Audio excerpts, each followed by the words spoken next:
Hi welcome back my channel train ಇಟ್ಕೊಂಡ್ರೆ ಎಲ್ಲರೂ ಹೇಗಿದ್ದೀರಾ? ಹಾಯ್ ಚೆನ್ನಾಗಿದ್ದೀರಾ ಅನ್ಕೊಂಡಿದ್ದೀನಿ. ನಾನು ಕೂಡ ಚೆನ್ನಾಗಿದ್ದೀನಿ. ರೆಡಿ ಆಗಿದ್ದೀನಿ, ಹೊರಡ್ತಾ ಇದ್ದೀವಿ. 5 ಗಂಟೆ ಆಗಿದೆ.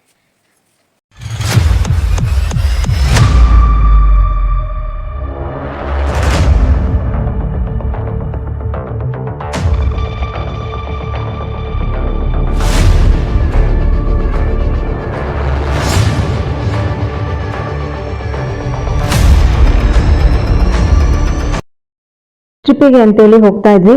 ಹಾಗಾಗಿ ಅವಲಕ್ಕಿ ಚೂಡ ಮಾಡ್ಕೊಳ್ಳೋಣ ಮನೆಯಲ್ಲೇ ಅಂತೇಳಿ ಪ್ರಿಪರೇಷನ್ ಮಾಡ್ಕೊತಾ ಇದ್ದೆ. ಎಲ್ಲಾ ರೆಡಿ ಮಾಡ್ಕೊಂಡು ಇದಷ್ಟೇ ವಿಡಿಯೋ ಮಾಡಿರೋದು. ವಿಡಿಯೋ ಮಾಡ್ಕೊಂಡಿದ್ದೀನಿ ಅನ್ಕೊಂಡೆ, ಬಟ್ ಆದ್ರೆ ನಾನು ವಿಡಿಯೋನೇ ಮಾಡಿರ್ಲಿಲ್ಲ. ನೆಕ್ಸ್ಟ್ ಟೈಮು ಇದ್ರದ್ದು ವಿಡಿಯೋನ ನಾನು ಶೇರ್ ಮಾಡ್ತೀನಿ. ಮತ್ತು ಟ್ರಿಪ್ಪಿಗೆ ಅಂತೇಳಿ ಎಲ್ಲ ಫುಲ್ಲು ಪ್ಯಾಕಿಂಗ್ ನಡೀತಾ ಇದೆ. 2 ಡೇಸ್ ಅಷ್ಟೇ, ಜಾಸ್ತಿ ದಿನ ಇಲ್ಲ. ಹಾಗಾಗಿ ಯಾವ್ಯಾವ ಬಟ್ಟೆಗಳು ಬೇಕೋ ಎಲ್ಲ ತೆಗೆದು ಇಟ್ಟಿದ್ದೀನಿ. ಇನ್ನೂ ಬ್ಯಾಗಿಗೆ ಯಾವುದೂ ಪ್ಯಾಕಿಂಗ್ ಮಾಡಿಲ್ಲ. ಹಾಗೆ ಮತ್ತು ಇಲ್ಲಿ ನಾನು ಎಲ್ಲೇ ಹೋಗ್ತೀನಿ ಅಂದ್ರೂ ನಾನು ಸ್ವಲ್ಪ ನೀರನ್ನು ತೆಗೆದಿಟ್ಕೊತೀನಿ. ಅಲ್ಲೆಲ್ಲೂ ನೀರನ್ನು ಯೂಸ್ ಮಾಡಲ್ಲ. ಮತ್ತು ಹಾಗೆ ಇಲ್ಲಿ ಸ್ವಲ್ಪ ಸ್ನ್ಯಾಕ್ಸ್ಗಳನ್ನ ಕೂಡ ತೆಗೆದಿಟ್ಕೊಂಡಿದ್ದೀನಿ. ಸ್ನ್ಯಾಕ್ಸ್ ಯೂಸ್ ಮಾಡೋದಕ್ಕೆ ಅಂತೇಳಿ ಮನೆಯಲ್ಲೇ ಮಾಡಿದ್ದು ಅವಲಕ್ಕಿ, ಹಾಗೆ ಬೇಕ್ರಿಯಿಂದ ಒಂದು ಕೋಡ್ಬಳೆನ ತರಿಸಿದ್ದೀನಿ. ನೋಡಿ ಎಷ್ಟು ನೀರು ತೆಗೆದಿಟ್ಕೊಂಡಿದ್ದೀನಿ. 2 ಡೇಸ್ಗೆ ಅಂತೇಳಿ ಹೊರಡ್ತಾ ಇದ್ದೀವಿ. ಹಾಗಾಗಿ ಇದೆಲ್ಲ ಪ್ಯಾಕಿಂಗ್ ಮಾಡ್ಕೋಬೇಕು. ಪ್ಯಾಕಿಂಗ್ ಎಲ್ಲ ಮಾಡಿದಾದಮೇಲೆ ಸಿಗ್ತೀನಿ. ಪದೇ ಪದೇ ಅದೇ ವಿಡಿಯೋ ಹಾಕಿದರೆ ನಿಮಗೂ ಕೂಡ ಬೋರ್ ಆಗುತ್ತೆ. ಎಲ್ಲೋಗ್ತಾ ಇದ್ದೀನಿ ಏನು ಅನ್ನೋದ ಮುಂದೆ ಹೇಳ್ತೀನಿ. ಇವಾಗ ಸದ್ಯಕ್ಕೆ ಇದೆಲ್ಲ ಪ್ಯಾಕಿಂಗ್ ಮಾಡಿ ಆನಂತರ ಸಿಗ್ತೀನಿ. ನಾಳೆ ಹೋಗೋದಕ್ಕೆ ಅಂತೇಳಿ ಒಂದು ಡ್ರೆಸ್ಸನ್ನು ತೆಗೆದಿಟ್ಟಿದ್ದೀನಿ. ಸ್ವಲ್ಪ ಚಳಿ ಇರುತ್ತೆ ನಾವು ಹೋಗೋ ಕಡೆ. ಹಾಗಾಗಿ ಶಾಲು ಮತ್ತು ಹಾಗೆ ಸಾಕ್ಸ್ಗಳು ಮತ್ತು ಅಲ್ಲಿ ಹಾಕ್ಕೊಳ್ಳೋದಕ್ಕೆ ಸ್ಯಾರೀಸ್ಗಳು. ಇವಾಗ ಯೂಟ್ಯೂಬರ್ಗಳು ಅಂದಮೇಲೆ 1 ಜೊತೆ 2 ಜೊತೆ ಇದ್ದರೆ ಸಾಕಾಗಲ್ಲ. ತುಂಬ ಸ್ಯಾರೀಸ್ಗಳು ಡ್ರೆಸ್ಗಳು ಬೇಕನ್ನಿಸ್ತಾ ಇರುತ್ತೆ. ಮತ್ತು ಇದು ತುಂಬ ಹಳೇದಂದರೆ ಹಳೆಯ ಸ್ಯಾರಿ, ಹೆಚ್ಚು ಕಡಿಮೆ 10-15 ವರ್ಷದ ಸ್ಯಾರಿ ಇದು. ಬಟ್ ಇವಾಗ ಒಂದು ಹೊಸದಾಗಿ ಬ್ಲೌಸ್ನ ತೊಗೊಂಡಿದ್ದೆ. ಈ ಬ್ಲೌಸು ಇವಾಗ ಇಡ್ಸಲ್ಲ, ಸ್ವಲ್ಪ ದಪ್ಪ ಆಗಿರೋದ್ರಿಂದ ಇದಕ್ಕೆ ಇದನ್ನು ಮ್ಯಾಚ್ ಮಾಡೋಣ ಅಂತ ಇದನ್ನು ಬ್ಲೌಸನ್ನು ತೊಗೊಂಡಿದ್ದೀನಿ. ಈಗ ಇದನ್ನು ಹಾಕ್ಕೊಳ್ಳೋಣ ಅಂತ ಇಟ್ಕೊಂಡಿದ್ದೀನಿ. ಹಾಗೆ ಇನ್ನೂ ಒಂದು ಸ್ಯಾರಿ ಕೂಡ ಇಟ್ಕೊಂಡಿದ್ದೀನಿ. ನೆಕ್ಸ್ಟ್ ಆ ಸ್ಯಾರಿ ಎಲ್ಲ ಹಾಕ್ಕೊಂಡಾದಮೇಲೆ ಹೇಗೆ ಏನು ಅಂಥೇಳಿ ನಾನು ನಿಮಗೆ ಮುಂದಿನ ವಿಡಿಯೋದಲ್ಲಿ ಇದೇ ವಿಡಿಯೋದಲ್ಲೇ ಅಂದರೆ ಮುಂದೆ ತೋರಿಸ್ತೀನಿ ನಾನು ನಿಮಗೆ. Hi welcome back to my channel. Hello ನನ್ನ ಯೂಟ್ಯೂಬ್ ಕುಟುಂಬದವರೇ, ಎಲ್ಲರೂ ಹೇಗಿದ್ದೀರಾ? ಐ ಹೋಪ್ ಎಲ್ಲರೂ ಚೆನ್ನಾಗಿದ್ದೀರಾ ಅಂದ್ಕೊಂಡಿದ್ದೀನಿ. ನಾನು ಕೂಡ ಚೆನ್ನಾಗಿದ್ದೀನಿ. ನೋಡಿ ರೆಡಿ ಆಗಿದ್ದೀನಿ, ಹೊರಡ್ತಾ ಇದ್ದೀವಿ. 5 ಗಂಟೆ ಆಗಿದೆ. ಚಾರ್ಜರು, ಇದೊಂದು ಬ್ಯಾಗು, ಅದೊಂದು ಬ್ಯಾಗು, ಅದು ಮತ್ತು ಇದೊಂದು ಬ್ಯಾಗು ರೆಡಿ ಮಾಡಿ ಇಟ್ಕೊಂಡಿದ್ದೀನಿ. ಇನ್ನು ಹೊರಡ್ಬೇಕಷ್ಟೇನೆ. ಮನೆಯಲ್ಲಿ ಪೂಜೆ ಎಲ್ಲ ಮುಗ್ದಿತ್ತು. ಪೂಜೆ ಮುಗಿಸಿ ಹೊರಡ್ತಾ ಇದ್ದೆ. ನಾನು ಎಲ್ಲೇ ಹೋಗ್ಬೇಕು ಅಂದ್ರೂ ಫಸ್ಟ್ ಮನೆಯಲ್ಲಿ ಪೂಜೆ ಮುಗಿಸಿನೇ ಹೊರಡ್ತಾ ಇದ್ದೆ. ನಾ ಹೊರಟಿದ್ದ ದಿವಸ ತುಂಬಾ ಹಿಮ ಬೀಳ್ತಾ ಇತ್ತು.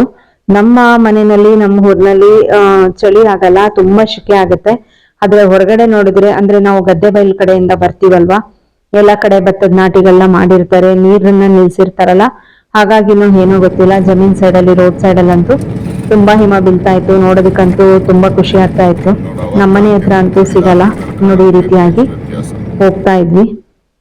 ನೋಡಿ ಎಷ್ಟು ಅಂದ್ರೆ ಅಕ್ಕಪಕ್ಕ ಜಮೀನಲ್ಲಿ ಕಾಣಿಸ್ತಾನೆ ಇರ್ಲಿಲ್ಲ. ಅಷ್ಟು ಝೂಮ್ ಮಾಡಿದ್ರು ಕೂಡ ಏನು ಕಾಣಿಸ್ತಾ ಇರ್ಲಿಲ್ಲ, ಅಷ್ಟು ಹಿಮ ಬೀಳ್ತಾ ಇತ್ತು. ತುಂಬಾನೇ ಚೆನ್ನಾಗ್ ಅನ್ನಿಸ್ತಾ ಇತ್ತು. ಮತ್ತೆ ಈಗ ನಮ್ಮ ಫ್ರೆಂಡ್ ಮನೆ ಹತ್ರ ಬಂದ್ವಿ. ಫ್ರೆಂಡ್ ಮನೆ ಹತ್ರ ಬಂದು ಕಾರಿಗೆ ಅಂತ ಹೇಳಿ ಪೂಜೆ ಮಾಡ್ತಾ ಇದ್ದೆ. ಯಾವಾಗ್ಲೂ ನಮ್ಮ ಫ್ರೆಂಡ್ ನನ್ಗೆ ಹೇಳ್ತಾರೆ ನೀವೇ ಪೂಜೆ ಮಾಡಿ ಅಂತೇಳಿ.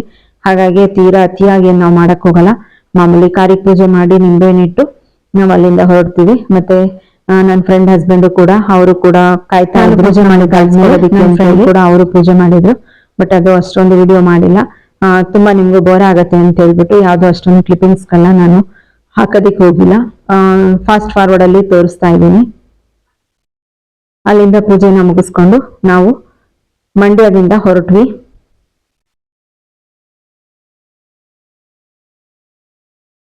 ಕರ್ಕೊಂಬಂದಿದ್ದೀರಲ್ಲ ಅದಕ್ಕೆ.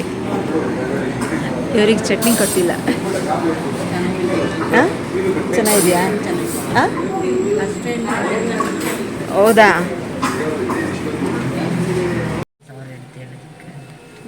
Full cover full cover. ಗಾಳಿ ಬಿಸ್ತಲ್ಲ ಕಿವಿಯೊಳ ನಾನು ಈ ರೀತಿ ಇಳಿದ್ಬಿಟ್ಟು ಹತ್ತಿ ಎತ್ಕೊಬಿಡ್ತೀನಿ. ನಾವು ಅರ್ಲಿ ಮಾರ್ನಿಂಗು ಬೇಗ ಎದ್ದಿರ್ತೀವಿ, ಹಾಗಾಗಿ ತುಂಬಾ ಹಶ್ವಾಗ್ತಾ ಇತ್ತು. ಬೇಗನೆ ಟಿಫನ್ ಕೂಡ ಮಾಡ್ಕೊಂಡ್ವಿ. ಅಷ್ಟೇನ್ ಚೆನ್ನಾಗಿರ್ಲಿಲ್ಲ, ಇಟ್ಸ್ ಓಕೆ ಆಗಿತ್ತು, ಪರವಾಗಿಲ್ಲ ಅಂತೇಳಿ ತಿಂಡಿ ಮಾಡ್ಕೊಂಡು ನಾವು ಈಗ ಹೊರಟಿದ್ದು ಬಯಲ್ಕುಪ್ಪೆಗೆ ಅಂತೇಳಿ ಹೊರಟ್ವಿ. ನಮ್ಮ ಭಾರತ ಅಂದರೆ ವಿವಿಧ ಸಂಸ್ಕೃತಿಗಳ ಆಗರ ಅಂದ್ರೆ ತಪ್ಪಾಗೋದಿಲ್ಲ. ವಿವಿಧ ಭಾಷೆ, ಸಂಸ್ಕೃತಿ, ಆಚರಣೆಗಳನ್ನೆಲ್ಲ ನಮ್ಮ ದೇಶದಲ್ಲಿದೆ. ಹಾಗೆಯೇ ವಿವಿಧ ಮತಾವಲಂಬಿಗಳು ಸಹ ನಮ್ಮ ದೇಶದಲ್ಲಿದ್ದಾರೆ. ಬೌದ್ಧ ಧರ್ಮ ನಮ್ಮ ದೇಶದಿಂದಲೇ ಶುರುವಾದರೂ ಅದನ್ನು ಈಗಲೂ ಹೆಚ್ಚು ಫಾಲೋ ಮಾಡ್ತಾ ಇರೋರು ಪೈಕಿ ಟಿಬೇಟಿಯನರೇ ಮೊದಲಿಗರು. ಅಂತಹ ಟಿಬೇಟಿಯರನ್ನ ನಿಮ್ಮ ನಡುವೆ ಕರ್ನಾಟಕದಲ್ಲೂ ಸಹ ಇದ್ದಾರೆ. 1960ರಲ್ಲಿ ಚೀನಾ ಸಂಪೂರ್ಣವಾಗಿ ಟಿಬೆಟ್ ಅನ್ನು ಆಕ್ರಮಿಸಿಕೊಂಡಾಗ ಅಲ್ಲಿಂದ ಭಾರತಕ್ಕೆ ವಲಸೆ ಬಂದವರಿಗೆ ನಮ್ಮ ದೇಶ ಆಶ್ರಯ ನೀಡಿತು. ಅದರಲ್ಲಿ ಉತ್ತರ ಭಾರತದಲ್ಲಿನ ಧರ್ಮಶಾಲಾ ಪ್ರಮುಖವಾದದ್ದು. ನಮ್ಮ ಕರ್ನಾಟಕದಲ್ಲಿಯೂ ಸಹ ಒಂದು ನೆಲೆ ನಿಲ್ಲಲು ನಮ್ಮ ಸರ್ಕಾರಗಳು ಅನುವು ಮಾಡಿಕೊಟ್ಟವು. ಅದರಲ್ಲಿ ಉತ್ತರ ಕರ್ನಾಟಕ ಮುಂಡಗೋಡು ಹಾಗೂ ಚಾಮರಾಜನಗರ ಜಿಲ್ಲೆಯ ಒಡೆಯರಪಾಳ್ಯ ಮತ್ತು ಕುಶಾಲನಗರದ ಬಳಿಯಲ್ಲಿರುವ ಬೈಲುಕುಪ್ಪೆ ಸುಮಾರು 3,000 ಎಕರೆ ಪ್ರದೇಶವನ್ನ ಅವರಿಗಾಗಿ ಸರ್ಕಾರ ಕೊಟ್ಟಿದೆ. ಮತ್ತೆ ಅಲ್ಲಿ ಅವರು ಅವರ ಬದುಕನ್ನು ಕಟ್ಟಿಕೊಂಡಿದ್ದಾರೆ, ಅವರ ಮಠವನ್ನು ಕಟ್ಟಿಕೊಂಡಿದ್ದಾರೆ. ದೇವಸ್ಥಾನ, ಶಾಲೆ, ಮನೆ ಎಲ್ಲಾ ರೀತಿಯ ಅವರ ಸಂಸ್ಕೃತಿಗೆ ಅನುಗುಣವಾಗಿ ಮಾಡಿಕೊಂಡಿದ್ದಾರೆ. ಇಲ್ಲಿ ಅವರ ಜನಾಂಗದ ಮಕ್ಕಳಿಗೆ ಬೌದ್ಧ ಧರ್ಮದ ಉಪದೇಶ ಮತ್ತು ಅಭ್ಯಾಸಗಳನ್ನು ಮಾಡಿಸುತ್ತಾರೆ. ಅವರಿಗಾಗಿಯೇ ಶಾಲೆ ಸಹ ಇದೆ. ಬೈಲುಕುಪ್ಪೆಯ ಬುದ್ಧನಿಗಾಗಿ ಅತ್ಯುತ್ತಮ ದೇವಾಲಯ ಕಟ್ಟಿದ್ದಾರೆ. ಅದನ್ನು ಗೋಲ್ಡನ್ ಟೆಂಪಲ್ ಎಂದು ಸಹ ಕರೀತಾರೆ. ತುಂಬಾ ಸುಂದರವಾದ ದೇವಾಲಯ. ಮಧ್ಯದಲ್ಲಿರುವರು ಬುದ್ಧ, ಬುದ್ಧರ ಬಲಗಡೆ ಇರುವವರು ಪದ್ಮಸಂಭವ ಅಂತ ಹೇಳಿ, ಹಾಗೆ ಬುದ್ಧನ ಎಡಗಡೆ ಇರುವರು ಅಮಿತ್ ಶಾಯುಸ್ ಅಂತೇಳಿ ಅವರ ಹೆಸರು. ಹಾಗೇನೆ ದೇವಾಲಯದ ಒಳಗೆ ಗೋಡೆಗಳ ಮೇಲೆ ಅವರ ಧರ್ಮಗುರುಗಳ ಚಿತ್ರಣಗಳನ್ನು, ಅವರ ಧರ್ಮಕ್ಕೆ ಸಂಬಂಧಿಸಿದ ಚಿತ್ರಗಳನ್ನು ಸುಂದರವಾಗಿ ಬಿಡಿಸಿದ್ದಾರೆ. ನೋಡಿ, ಇವಾಗ ನೀವು ನೋಡ್ತಾ ಇದ್ದೀರಲ್ಲ, ಇದೇ ಚಿತ್ರಣಗಳು. ತುಂಬಾ ಚೆನ್ನಾಗಿ ಚಿತ್ರಣಗಳನ್ನ ಎಲ್ಲಾ ಗೋಡೆಗಳ ಮೇಲೆ ಅವರ ಸಂಪ್ರದಾಯಗಳು ಏನೇನಿದೆ ಅದಕ್ಕೆ ಸಂಬಂಧಪಟ್ಟಿದಂತ ಚಿತ್ರಗಳನ್ನ ಚಿತ್ರಿಸಿದ್ದಾರೆ. ಇವರ ಧರ್ಮಗುರುಗಳು ದಲೈ ಲಾಮಾ ಅವರು. ತುಂಬಾ ಸುಂದರವಾದ ಸ್ಥಳ ಆಗಿರುತ್ತೆ. ನೋಡೋದಿಕ್ಕಂತೂ ತುಂಬಾನೇ ಪ್ರಶಾಂತವಾಗಿದೆ. ಹಕ್ಕಿಗಳ ಕಲರವ ತುಂಬಾನೇ ಚೆನ್ನಾಗ್ ಅನ್ಸುತ್ತೆ. ನಾವು ಅರ್ಲಿ ಮಾರ್ನಿಂಗ್ ಹೋಗಿದ್ರಿಂದ ಕೆಲವೊಂದು ಕಡೆ ಇನ್ನೂ ಬಾಗಿಲುಗಳನ್ನ ಹಾಕಿದ್ರು, ಅಲ್ಲೆಲ್ಲ ನಾನು ವಿಡಿಯೋ ಮಾಡೋದಿಕ್ಕಾಗ್ಲಿಲ್ಲ. ಪ್ರಕೃತಿಗಳ ಮಧ್ಯೆ ತುಂಬಾ ಅಂದ್ರೆ ತುಂಬಾ ಚೆನ್ನಾಗಿದೆ. ಮತ್ತೆ ಅಲ್ಲಿ ಟಿಬೇಟಿಯನ್ನರು ಕೂಡ ಅವರ ಸಂಸ್ಕೃತಿಗೆ ಅನುಗುಣವಾಗಿ ಅವರುಗಳು ಅಲ್ಲಿ ಜೀವನನ ಮಾಡ್ಕೊಂಡು ಇದ್ದಾರೆ. ಮನೆ ಎಲ್ಲ ಕೂಡ ಇದೆ, ಪ್ರತಿಯೊಂದು ಇದೆ, ಶಾಲೆ ಇದೆ, ಎಲ್ಲ ಕೂಡ ಇದೆ. ಹಾಗೆ ಇಲ್ಲಿ ನನ್ನ ಫ್ರೆಂಡ್ ಬಂದು ಬೆಲ್ ಬರುತ್ತೆ ನೋಡಿ, ಅದನ್ನ ತಗೋಬೇಕು ಅಂತ ಹೇಳ್ಬಿಟ್ಟು ಬಂದ್ರು.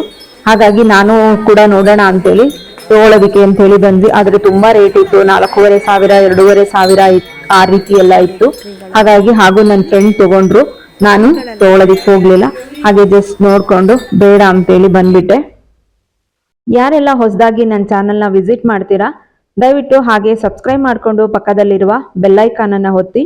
ಆಲ್ ಅಂತ ಕೇಳುತ್ತೆ, ಆಲ್ ಅಂತ ಕೊಡಿ. ಆಲ್ ಅಂತ ಕೊಟ್ರೇನೆ ನಾನು ವಿಡಿಯೋ ಹಾಕ್ತಿದ್ದಾಗೆ ನಿಮಗೆ ನೋಟಿಫಿಕೇಶನ್ ಬರುತ್ತೆ. ನನ್ನ ವಿಡಿಯೋನ ನೀವೇ ಫಸ್ಟು ನೋಡಬಹುದು. ಹಾಗೆ ಇಷ್ಟೊತ್ತು ವಿಡಿಯೋ ನೋಡಿದ್ದಕ್ಕೆ ಧನ್ಯವಾದಗಳು. ಮತ್ತೆ ವಿಡಿಯೋ ನೋಡಿದಾದ್ಮೇಲೆ ಲೈಕ್ ಕೊಡೋದನ್ನ ಮರಿಬೇಡಿ. ಹಾಗೆ ಪ್ರೀತಿಯಿಂದ ಕಮೆಂಟ್ ಮಾಡಿ ಅಂತ ಕೇಳ್ಕೊಳ್ತಾ ಥ್ಯಾಂಕ್ ಯು ಫಾರ್ ವಾಚಿಂಗ್. ಮತ್ತೆ ನಾನು ನೆಕ್ಸ್ಟ್ ವಿಡಿಯೋ ನಿಮ್ಮ ಮುಂದೆ ಬರ್ತೀನಿ. ಬಾಯ್ ಬಾಯ್.